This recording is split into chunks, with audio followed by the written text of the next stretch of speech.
আসসালামু আলাইকুম, সবাই কেমন আছেন? আজকে আমরা আপনাদের জন্য নিয়ে এসেছি একটি নতুন রেসিপি, রূপচাঁদা fry with shallow bell paper.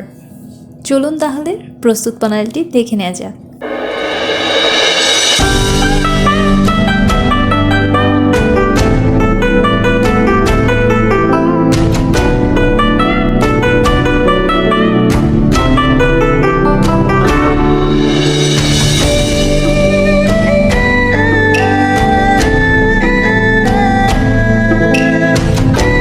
প্রথমেই আমরা দুটি রূপচাঁদা মাছ নিয়ে নিয়েছি।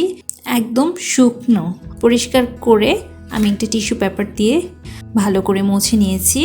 এখন ছুরি দিয়ে ভালো করে চিড়ে নিচ্ছি।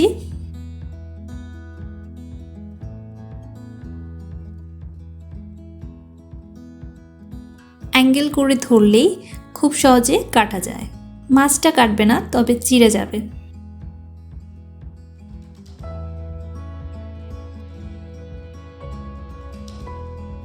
মাছটা চেরা হয়ে গেছে। আমি আরেকটি মাছ সেম প্রসেসে চিড়ে নিচ্ছি।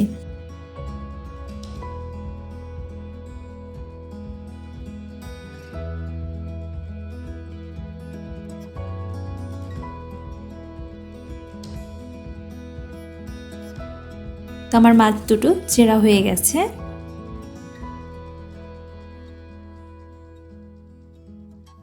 এখন একটি বাটিতে নিয়ে নিচ্ছি।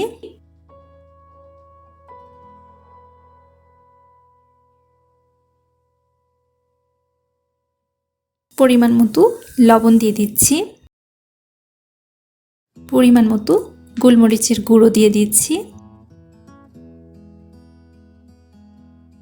দিয়ে দিচ্ছি সামান্য টেস্টিং সল্ট, সামান্য ফিশ সস,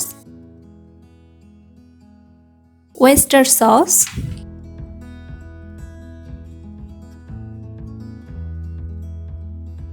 লেবুর রস,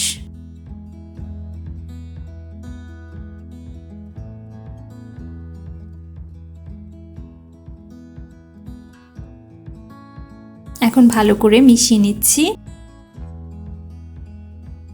মেশানো হয়ে গেলে আমি এটা 6 ঘন্টার জন্য রেখে দেব। চাইলে আপনারা এটাকে রেফ্রিজারেটরে সারাদিন বা সারা রাত রাখতে পারেন। আমি একদিন ফ্রিজে রেখেছিলাম। আপনারা একদিন না রাখতে চাইলে কমপক্ষে 6 ঘন্টা এমনিতেই রাখবেন। তো আমার একদিন রাখার পর আমি মাছটাকে ফ্রিজ থেকে নামিয়ে একদম নর্মাল করে নিয়েছি। এখন দিয়ে দিচ্ছি কর্নফ্লাওয়ার দিয়ে খুব ভালো করে মিশিয়ে নিচ্ছি।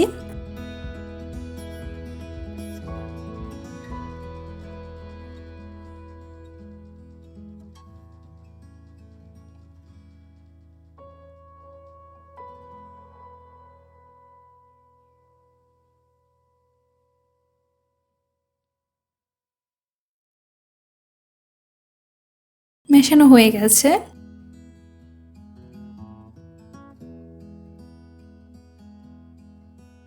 এখন একটি ফ্রাই প্যানে পরিমাণ মতো আমি তেল দিয়ে দিয়েছি। তেলটা ভালো করে গরম হয়ে গেলে আমি মাছ দুটো দিয়ে দিচ্ছি।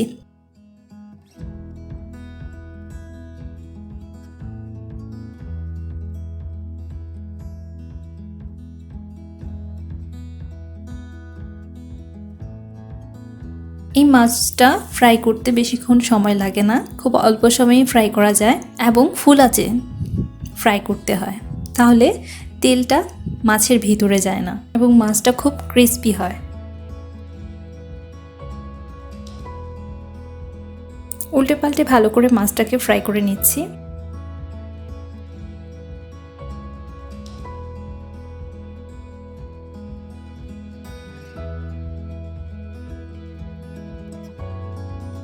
সর্বোচ্চ 5 থেকে 7 মিনিটের মধ্যেই মাছটা ফ্রাই করা হয়ে যায়। মাছগুলো তেল জড়িয়ে উঠিয়ে নিচ্ছি।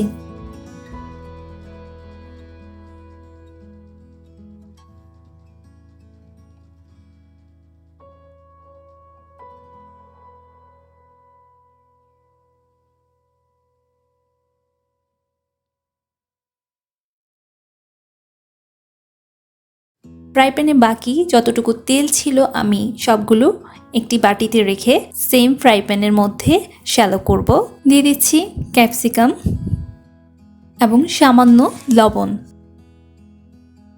এবং চুলোর আঁচটা একদম ফুল আঁচেই থাকবে এবং ভালো করে নেড়েচেড়ে শ্যালো করে নিচ্ছি।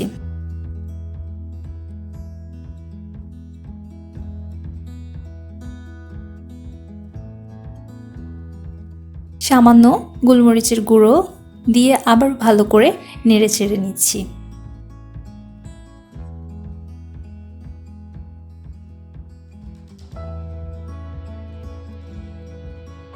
শ্যালো করতে বেশিক্ষণ সময় লাগে না, সর্বোচ্চ 1 থেকে 2 মিনিট লাগে। এখন সামান্য তেল দিয়ে আবারও মিশিয়ে নিচ্ছি।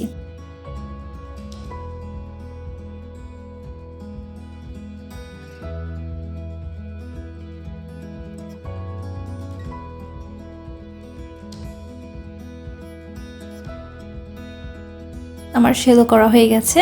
তৈরি হয়ে গেল আমাদের পমফ্রেট অথবা রূপচাঁদা fry with shallow bell pepper. খুব সহজ, তাই না? আমাদের রেসিপিটি যদি ভালো লেগে থাকে অবশ্যই একটি লাইক করবেন, কমেন্ট করবেন আর আমাদের চ্যানেলটাকে সাবস্ক্রাইব করে পাশে থাকা বেল আইকনটি ক্লিক করে দেবেন।